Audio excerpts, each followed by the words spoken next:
This is Lex Van Dam, a top fund manager. He's bet $1 million of his own money that he can turn 8 ordinary men and women into successful city traders. With some training, guidance, and the promise of each being rewarded with a city-sized bonus at the end. From all walks of life, the 8 rookie traders, they're all hoping for success. 63-year-old Simon, he's the first to call the brokers and make a trade. That is all done for you, sir. Thank you very much. Goodbye. Well done, Simon. 42-year-old single mom and entrepreneur Caroline, she finds the idea of selling short or profiting from the losses of others hard to stomach. It seems awful that you can sit here as a trader, wish that the value of the company would go down. Former vet Cleo, it's a global event that gives Cleo her first trade. A missile test in Iran causes Middle East instability. Oil prices begin to rise sharply. Cleo's quick to short sell British Airways. It's a good deal, but she's only traded 200 shares, by far the smallest investment of the group. Oh look, see, it's down. 200. Oh my god, it's just gone again. How much have you made? 1p? By the end of their second day, several novice traders have taken their first dip into the markets. I'm looking at Halfords. Can I get 100 shares of that then, please? I'm looking at Admiral. Can I short that if it goes to 189? After 3 days of trading, the team has so far only invested 10% of the £200,000 currently at their disposal. But it's not the amount that's worrying, it's the commitment of some of the traders. Simon, Yeah. what price of BG Group in the auction? 1168. My stop is 1160. They're 11.59 now. Price? Away from his desk when the market opened, Simon is unaware that his shares in British Gas are plummeting and losing the team money. You've been closed out. Oh, bother. You have no position yet in British Gas. Simon's shares have fallen so sharply, they've been sold on automatically. Overnight, Simon's trade has cost the team £250. No, I'm not stressed. I just want. We'll have a proper chat about it Yeah. later. As it stands now, you've got no positions. No, I'm Idea taking generation. it Yeah. very much in that vein. Cool. A little bit concerned about his behaviour, very lackadaisical. To be honest with you, I'm just a little bit pissed off. You cannot behave like that on a trading desk. It just shows a really bad attitude towards investing somebody else's money. If you behave like that in the real world of trading, your career is going to be very short-lived. There are, however, some within the group who are showing real promise. Both fight promoter Emil and Sam the environmentalist have made money. You know what, I feel a bit ill when I place one of these things. I really don't like it. The jitters? Yeah. It's unbelievable. I don't find it a pleasant rush though. Yeah. I find it a really uncomfortable feeling. Oh, do you? Yeah. No, I kind of like that adrenaline thing. It makes me feel exactly like I felt when I was a kid lying. I think it's just because I'm making a decision based on a best guess. And I'm not used to guessing, I'm used to being sure about Don't it. you think this shows the fallacy of it, that the fact of that, like, you know, in reality, no matter how many charts we look at, no matter how everything else, we go on how we feel. That's exactly. No it's one like any else. gambling. It's why I'm not a gambling person. Yeah, I don't gamble. There's only one person left in the group who is yet to make a trade. Having just left the army, Mike now wants to be a professional trader. Half the game here is timing. You can have the world's best trade if you like, but if your timing's wrong, you don't make a profit, or worse, you make a loss. Beginning to think that I should maybe just grow a pair and get on in there and then just work it as it goes. It's just like parachuting. It's taking that first step that's difficult. And then actually after that you're fine. Well, until you've got to pull the red handle maybe. I don't want to have to be pulling any red handles around here, that's the thing. You've got to take risk to make money. Of course you can lose, but if you're not invested, you cannot make money. It might as well just be in the bank earning 5%. It's concerning because you cannot succeed in this business behaving like that. You'll never make money. What can you do? The last thing the economy needs right now is for the standard mortgage spigot to be turned off. In terms of these two companies, they own or guarantee about half the $1 trillion of U.S. mortgages. Take a look at Freddie Mac. It is off by more than 1/3, losing 1/3 of its value this morning. The government is going to be absolutely bound and determined to do whatever it takes to keep the money flowing to home mortgages. Only a week into trading, and the novice traders are dealt a heavy blow. US mortgage giants Fannie Mae and Freddie Mac hit the rocks, and the world's markets reel in shock. The trading screens turn red, showing a massive fall in shares across the globe as £35 billion of investment vanishes in a matter of minutes. Like, look at the dollar versus the euro and the pound now, right? The dollar is likely, if this continues, to get smoked. In the end, the taxpayer has to plug that gap, right? Yeah. The US government has come out and said that if Fannie Mae and Freddie Mac go to zero, then they'll guarantee the debt. The market's taking it negatively because the government's basically admitted that there's a possibility that they could go to zero. And if they bail them out, we're talking hundreds of billions of dollars, right?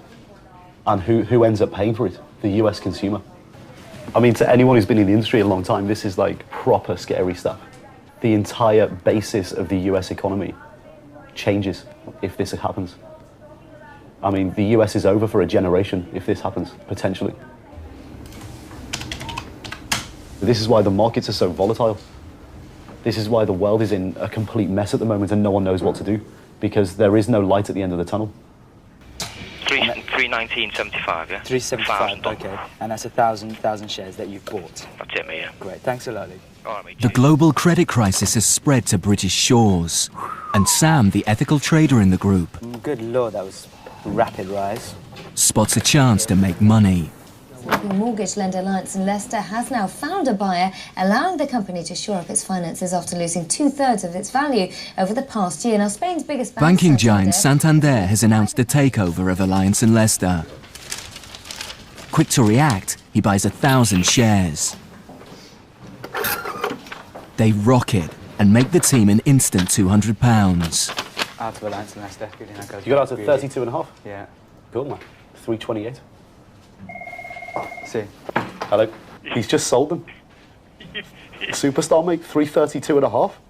Yesterday, I read a news story on Alliance in Leicester, so I bought some shares in them. That made the share price go up, and I sold them and made some money from reading a news story. I didn't do anything. That's the nature of the game, really. You're not doing anything at all, really.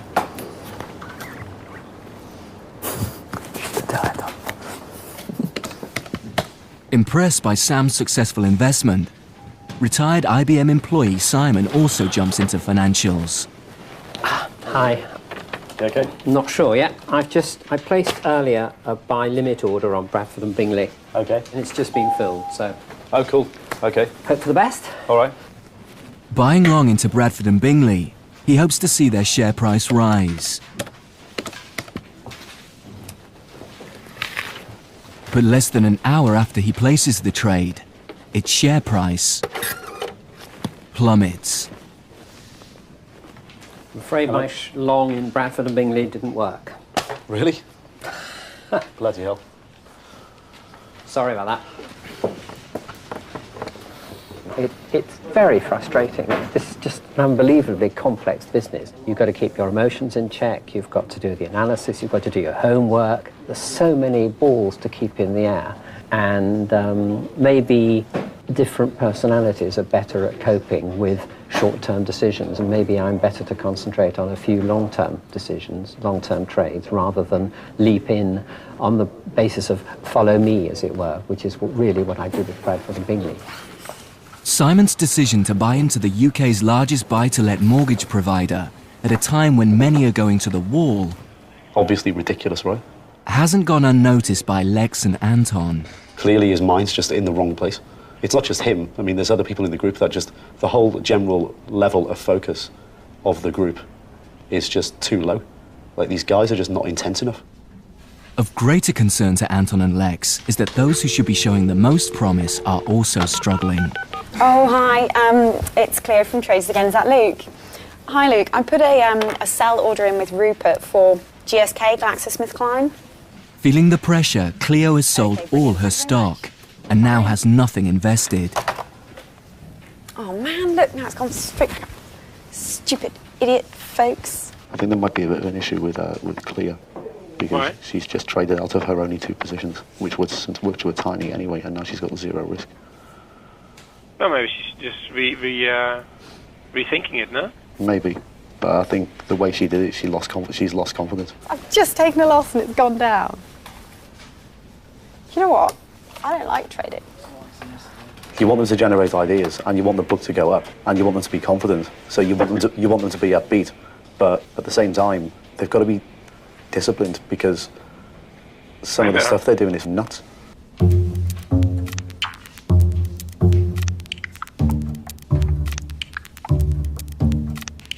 So far, the team have only invested $40,000 out of a possible £200,000. They've been trading in the worst market conditions seen in years. And although they've had some successes, overall, they've yet to make a penny. It's definitely been noted over the last couple of days that a lot of crucial things in the market that's been coming out has been missed by people. Things like being on the desk when the market opens, popping off for 30-minute lunches. Like, it's just absolutely not acceptable. Yeah. I had, in 8 years, 2 lunches outside the office, okay? As a team, to make money, you really need to be here. Because if you're not, you don't stand a chance. We're in the worst trading conditions that we've been in for a generation. But if you want to give yourselves the best chance of making serious cash and beating the professionals, you're just going to have to step it up, like massively. Take it to the next level. I mean, nobody ever said this was easy, but God, it is a lot more difficult than certainly I ever expected. It's extremely difficult. I think it's just going to be quite a steep learning curve for us. Of course it is. I know that. No one is doubting that whatsoever. Days. All right. Thank you. Are you okay with all that, yeah? It's difficult, isn't it? It's fucking impossible. Yeah, but it's not. It's difficult. We know that. I don't think I can try any harder, that's all. No, but you can. No, I can't. Anyway, let's leave it. Simon, you definitely look. No, let me place my order. I'd rather do that right now. Okay, let's talk about it later, yeah?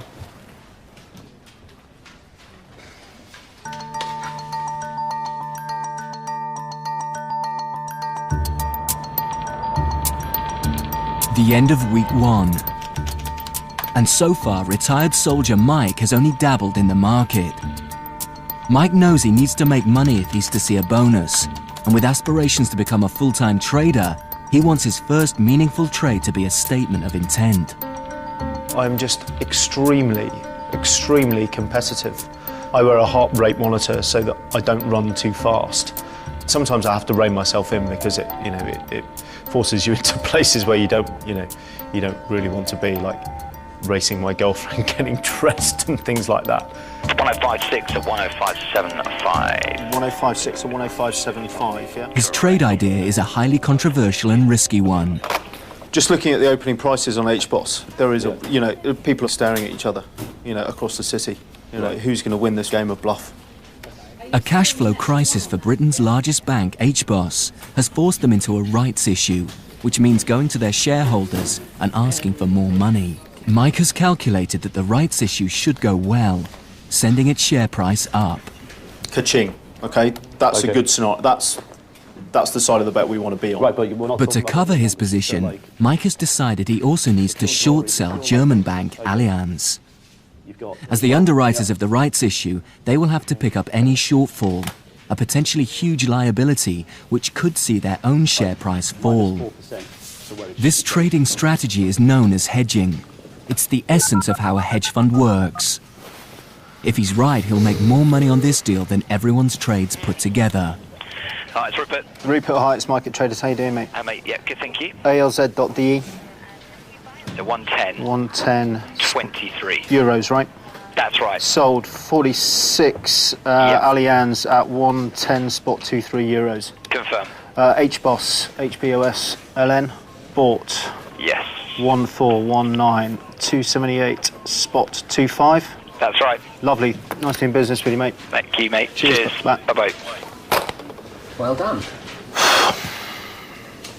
I mean, there's risk in every trade, but I've worked through the numbers, and my downside risk is far smaller than my upside gain.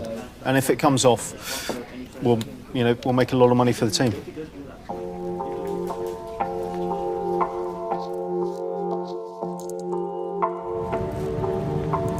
The second week of trading, and as world markets become more unstable, the pressure to make money intensifies.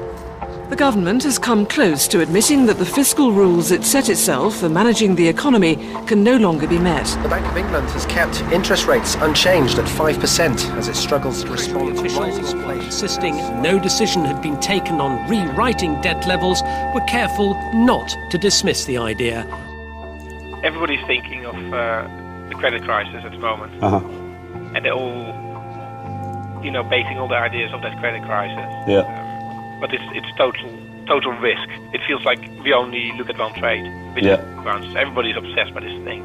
Then the other thing is, like, you have to tell people if they keep trading in such small size, they'll never make any money. Okay. And they're not going to get more money, and they're not going to get paid at the end of the period because they haven't made any money. So they need to trade a little bit larger. So basically, we're going to. First week boring was fine. Second week boring is not so good anymore. For this hedge fund to be successful and make money, everyone must invest their cash. Failure to do so could result in their removal from the team. Please rally. At the beginning, Cleo was highlighted as someone with great trading potential. But after starting with immense self-belief, her confidence is collapsing.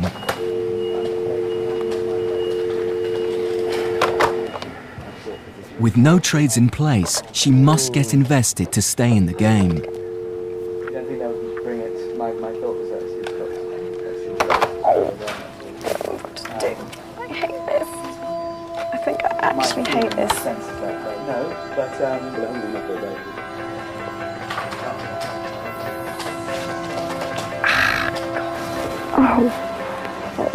Folks, such an idiot.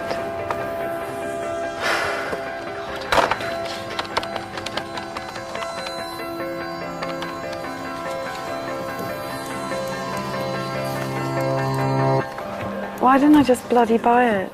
She's actually really scared about trading, which is a little bit concerning. I think I might have to go and speak to her later, take her out of the office or something, because I can see that her head's a bit all over the place, and she's really scared about pulling the trigger. I just can't commit to it. I just can't commit to it, you know? You don't look.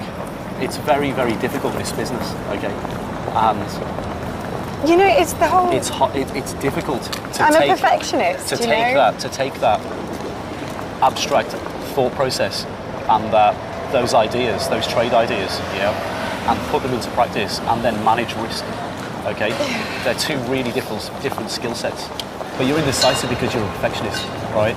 And you can't have indecision in the business. I know. I'm so aware of this. Okay. I'm telling myself the whole time. Nothing ventured, nothing gained. Just put it on, just put it on. And then I just sit there and fanny about. Just accept do nothing. Just accept that you cannot be right 100% of the time. It's impossible. I know. It's absolutely impossible.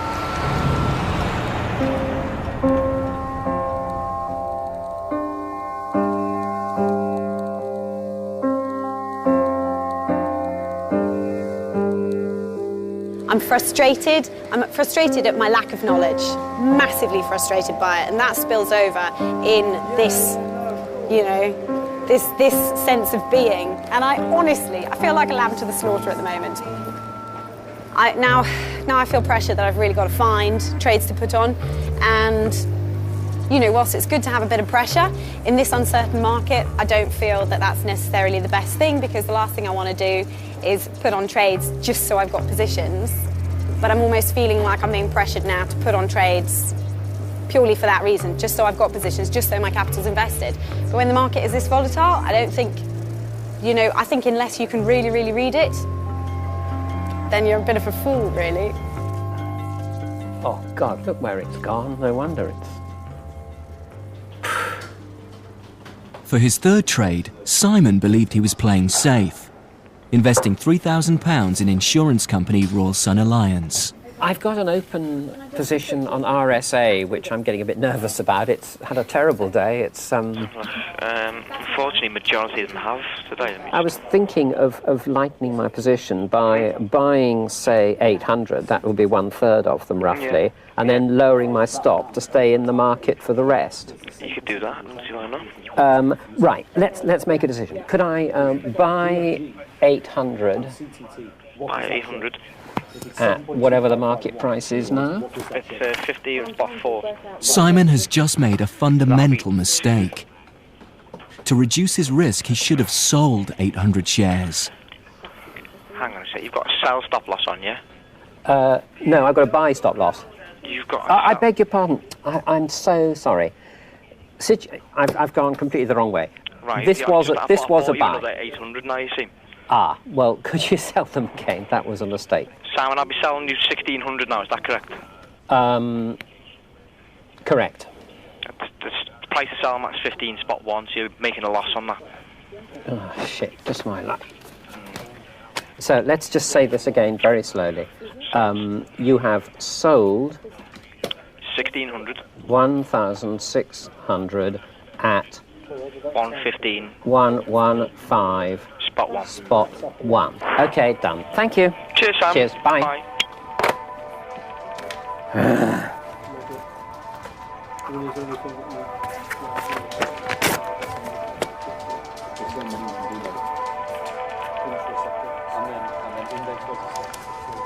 In the space of a 2-minute phone call, Simon has cost the team £200. So far, every deal he's made has lost money.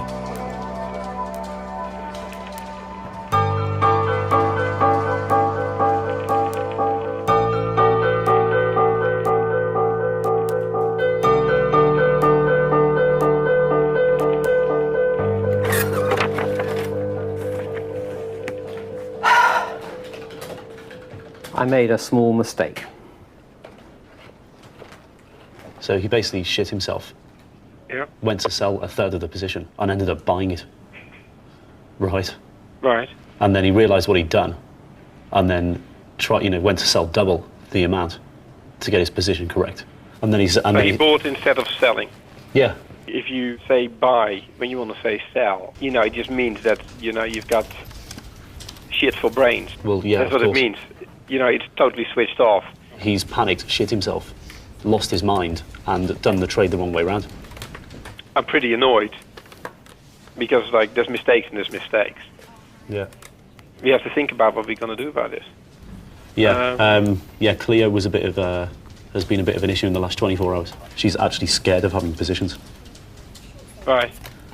We were off the desk today for an hour and a half, and I've got shit to do. You spent an hour and a half with her? Yeah, because, mate, she's crying. Do you know what I mean? Who can cry for an hour and a half? Someone who's never traded before, who's scared of trading, 1 week into this exercise, right? That's okay. A person who can cry for an hour and a half. Great. One has shit for brains and the other one starts crying. We're doing well here. Yeah. It's judgment day for Mike's biggest trade. The results of the HBOS rights issue are in, and it's not the news Mike wanted to hear. HBOS, Britain's biggest mortgage lender, raised about £4 billion on a rights offer to shore up its balance sheet. The trouble is, most of the shareholders didn't actually take up their rights to the shares. Today, shareholders bought just 8% of the stock on offer, leaving the underwriters, Morgan Stanley and Dresdner Kleinmont, with a bit of a headache. Underwriters will try and get subscribers. Do you know anyone who's long, somebody's long HBOS? Yeah. One of you guys? Yeah, it's Mike, yeah. It's just time to keep an eye on the price this morning because yeah, he's on it, yeah. It's not very good news on them either. No. With HBOS falling, Mike's short sell in German bank Allianz isn't working either. Come on, HBOS. Despite the problems, its share price is unaffected. I'm hanging on to my arse here. Jesus Christ. I mean, my reason... What is your ratio telling you? Your ratio? It tells you that I'm down about 4%. I'm right on the brink. Come on, bitch. For fuck's sake. His £8,000 pairs trade is now losing money. It's not good, not good. And he's provoked the wrath of Lex Van Dam. Hello. Hello, I have Lex on the line. Okay, thank you. Thank you. Hey, how you doing? Hey, man, how's it going? Okay. You see HBOS? Yeah. Does Mike know what's going on? I don't know. He hasn't spoken to me. It was madness itself to go long HBOS. You know, he's been waiting for weeks to trade. And then this is the best thing he can do. It was just stupid. Okay. You know, he's just sitting there in the ocean, and maybe the wave goes the right direction, and maybe it goes the wrong direction. And we both know the way they're trading at the moment is always going to go the wrong direction. I've just got to be careful. I have to go. All right, cool. Bye. Yeah, bye. Mike? I reckon I need to cut that position. We're down about 5, just under 6%. Okay, so the cut's there. Cut it, move on. Don't feel bad about it. Shit happens. Shit happens, and this is just one trade out of many that will happen. Absolutely. Yeah?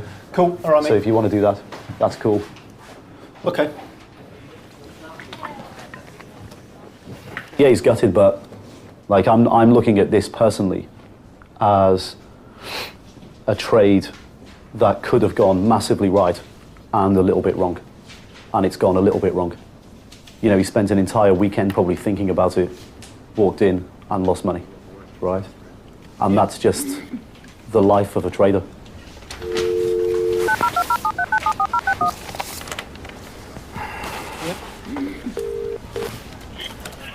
Good afternoon, Mint. Hello, Luke, it's Mike. Hi, Mike. H-Boss. Sell 1419 at... put it in for 267 spot 25 if you can do it.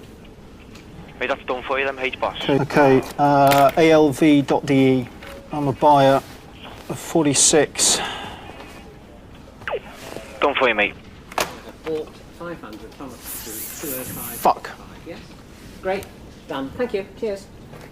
Mike's trade has cost the team £500. That's quite a loss to take on board.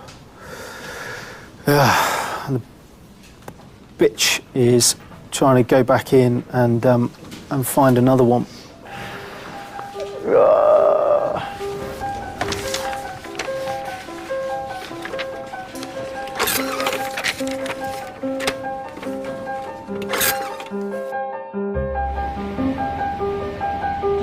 The UK's biggest mortgage lender, Halifax Bank of Scotland, has announced that its statutory first-half profits plunged by 72% to £848 million. The bank blamed the loss on the credit crunch and also reported an increase in bad debts.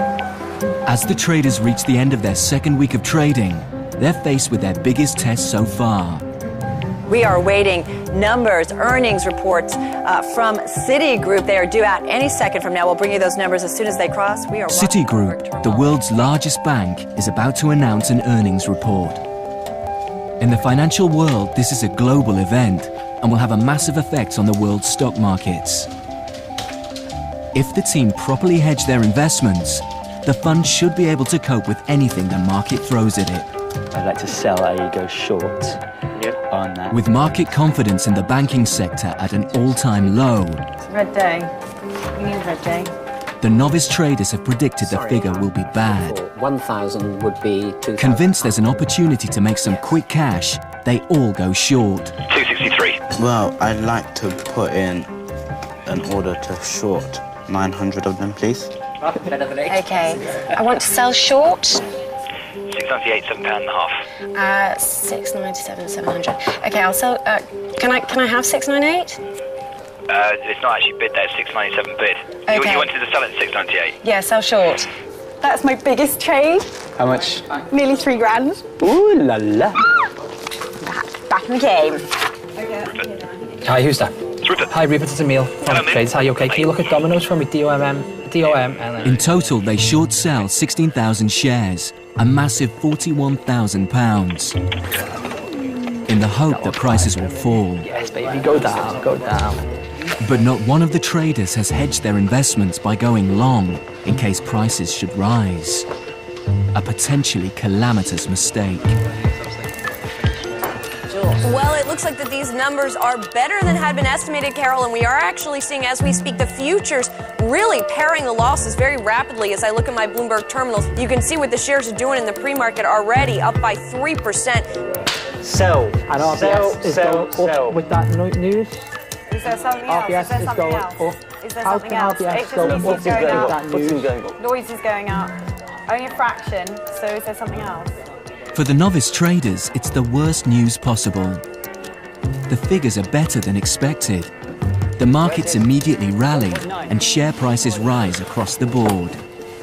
This morning's short-selling frenzy has left the team massively exposed, and they're losing money fast. 6%. 70, yeah. 8% a day, I shorted him at 290, 292. Just making sure that you're aware, mate, of what's going on, because obviously you're a bit short and you don't get carried out.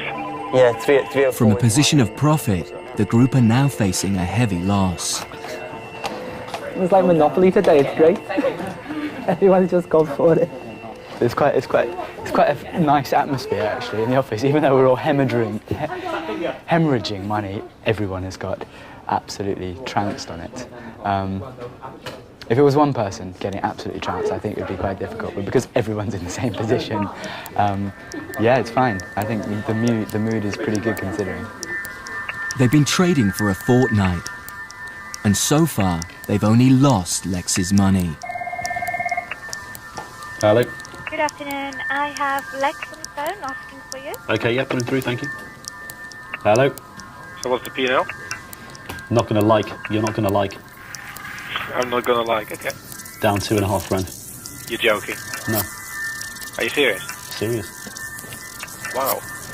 That's a lot. You know, I am actually starting to get a little bit upset. I'm not the type of guy to, you know, humiliate people in front of a group or give people shit for no reason, you know. But, you know, if I have to give them shit, it's for their own good. Because if I don't, Lex will walk in one day and just destroy somebody in front of everybody. And that's not going to be good for anybody. Oh, we're getting our fucking faces ripped off, that's what's going on. The people who are doing their conkers today are people who have shorted on the open and bought nothing against it. Right? Yeah. Market moves 0.5%, and look how much money you can lose from a 0.5% move in the market. You've been muppets. Like, you've shorted something naked from after all the conversations that we've had, right? And it hasn't even entered your mind to buy a UK bank against it, given that financials are the most volatile sector in the world right now. Yeah. You've got to learn from your mistakes. It's risk management. Naked punting is for idiots. And if you're down 2 grand today as a group, yeah, and you multiply that by 45 days that we've got left, you're going to be down 90 grand on 500 grand. What do you want me to do? Like, put everyone up against the wall with a gun and to the head and say, fucking manage risk. You're trading with somebody else's money. You know? If this was my money, I'd be so scared. You've got to seriously think about what you're doing and the risk that you're taking. Because we walked in this morning, and I don't think anybody thought we'd be down 2 grand this morning, right? No one thought that. But guess what? 4 hours later, we are. This is the week where they need to make some money. Oh, he's going to kill me. I don't need to feel less self-worth at the moment. We are under Russian invasion and Russian occupation right now. Turkey, Azerbaijan and Armenia, the countries that border it. Like, this is gun to the head time. Fine, decision, I will sell them. Now. Look, I'm not telling you what to do. No, I know you're not. Christ's sake. If it's legal, the morality is irrelevant. Is that what you're saying? Sam, it's a bad world. I think it really brings out the bastard in you. The last time I had trauma like this was getting divorced. If people walk out because they can't take it, so be it.